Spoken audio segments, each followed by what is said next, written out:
savez, c'est qu'à son image pour dominer. Les Écritures disent que Dieu a créé l'homme à son image, à sa ressemblance, afin qu'il domine, c'est-à-dire qu'il ait le contrôle, qu'il ait l'ascendant, qu'il ait le pouvoir sur les circonstances de la vie.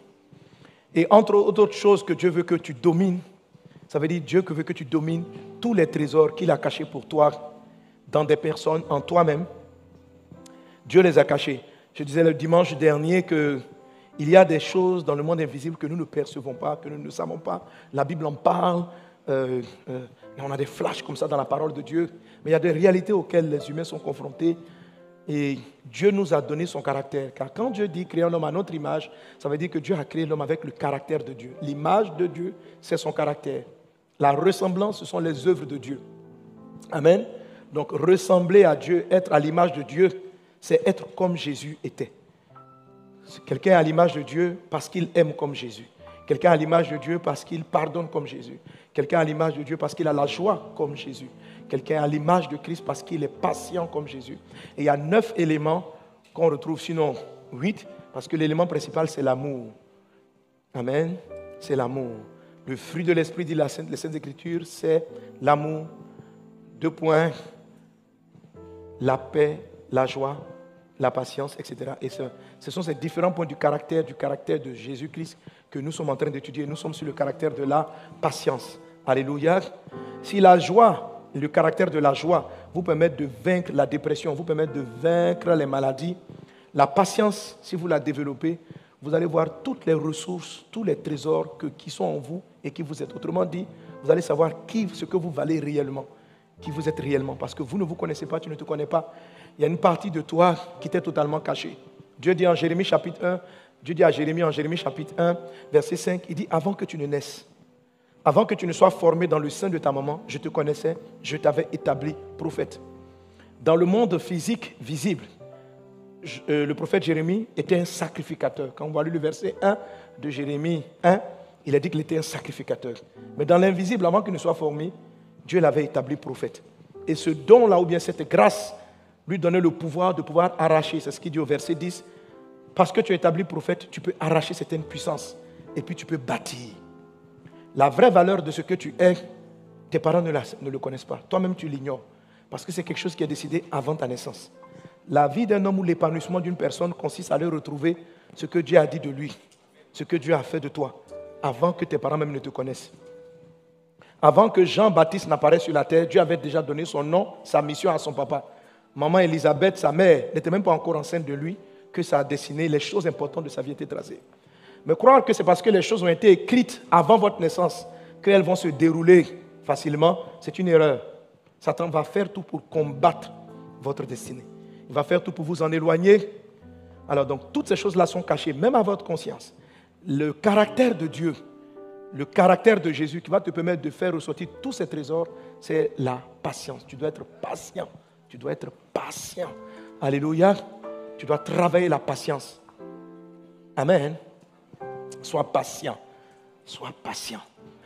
Alors, un ennemi de la patience, c'est la nature humaine. C'est le péché. L'impatience, ça fait partie du péché. La Bible dit une chose de Jésus en Jean chapitre 1, verset 29.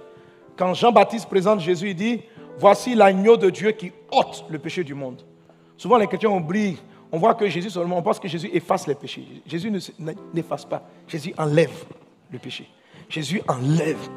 Jésus transforme quelqu'un d'impatient, de coléreux en quelqu'un de doux. Jésus enlève les défauts. Les défauts ne sont pas des caractères figés. En Christ, on change. En Christ, Jésus enlève. Quelquefois, on dit que quand tu es addict à la drogue, tu ne peux plus t'en sortir. Jésus enlève ça. Il y a plusieurs personnes qui étaient venues me voir, qui m'ont dit, pasteur, j'ai des problèmes avec la cigarette, je n'arrive pas, je ne peux pas ne pas fumer. Et un monsieur, un jour, il était venu me voir, je faisais du vélo. Et puis, il est venu me voir. Et il a commencé à me parler. Et puis, j'ai vu qu'il avait plein de cigarettes, il sentait la cigarette. Et puis, je l'ai touché. J'ai dit, la cigarette devient amère dans ta bouche au nom de Jésus. Plus tard, il m'a retrouvé. Il dit, il ne peut plus fumer. Quand il fume, c'est comme s'il était en train de... C'est comme s'il était en train d'avaler, je ne sais pas. Qu'est-ce qu'il y a amer même? Nivaquine. Est-ce qu'on fait Nivaquine encore? Voilà. Dieu enlève les défauts. Dieu enlève. Donc ne croyez pas qu'il y a un caractère négatif qui est figé. Les défauts, c'est la paresse. Il y a des gens qui sont paresseux, tu dis ta vie. Non, non, non. Jésus est venu ôter. Pas effacer seulement, mais ôter même le péché. Jésus ôte tes défauts. Jésus transforme la vie d'une personne. Voilà. Ce que je suis aujourd'hui, je n'étais pas comme ça il y a quelque temps. Amen. Alléluia. Maintenant on dit je suis doux. Avant, je n'étais pas doux. Avant, je n'étais pas doux. J'étais direct. Et puis si tu m'as dit, je te parlais mal. Maintenant, je ne sais plus faire ça. Jésus a ôté mal parler. Qu'il enlève mal parler de ta bouche au nom de Jésus. Est-ce qu'on est ensemble? Jésus est venu pour ôter le péché. Et une chose qu'il est en train d'ôter par cette parole, c'est d'ôter en toi l'impatience. L'impatience.